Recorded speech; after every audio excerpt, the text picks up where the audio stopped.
എന്നാലും എൻ്റെ അടിമകൾ ദുനിയാവിൻ്റെ ചതിയിലും ഹവൻ നഫ്സിൻ്റെ ചീറ്റിങ്ങിലും ഇബിലീസിൻ്റെ തന്ത്രങ്ങളിലും കുതന്ത്രങ്ങളിലൊക്കെ പെട്ടുപോകുന്ന അള്ളാഹ്ക്കെന്നെ അറിയാം. അതിന് അള്ളാഹ് വെച്ച ഒരു സംവിധാനമുണ്ട്.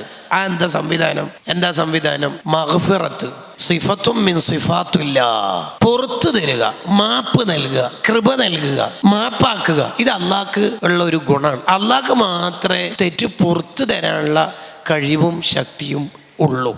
ഔലിയാക്കളും അമ്പിയാക്കളൊക്കെ അതിന് നിമിത്തമാവുകയും ശഫാഅത്ത് ചെയ്യുകയും ചെയ്യുന്നവരാണ്. അതാണ് ഇർതകബതു അലൽ ഖത്താ ഗൈറ ഹസ്രിൻ വഅദദ് ലക അഷ്കു ഫീഹിയ സയ്യിദി ഖൈറൻ നബി എന്നതിന്റെ താല്പര്യമെന്ന് അടുത്ത വരിയിൽ തന്നെ അശ്ശഫാഅത്ത് ഹബ്ലനാ എന്ന വരിയിൽ നിന്ന് നമുക്ക് മനസ്സിലാവും. അതാണ്, വേറെ ആർക്കും തെറ്റു പൊറുക്കാനുള്ള ശക്തിയും കഴിവും ഇല്ല. വമൻ യഗ്ഫിറു ദുനൂബ ഇല്ലല്ലാഹ്. അതാണ് റൗള ഷരീഫിൽ പോയി തങ്ങളെ തവസ്സുലാക്കി ഒരാൾ ദുആ ചെയ്യുമ്പോൾ ലവജദുല്ലാഹ തവ്വാബർ റഹീമ, അള്ളാഹ് നിനക്ക് പുറത്തേരും മോനെ.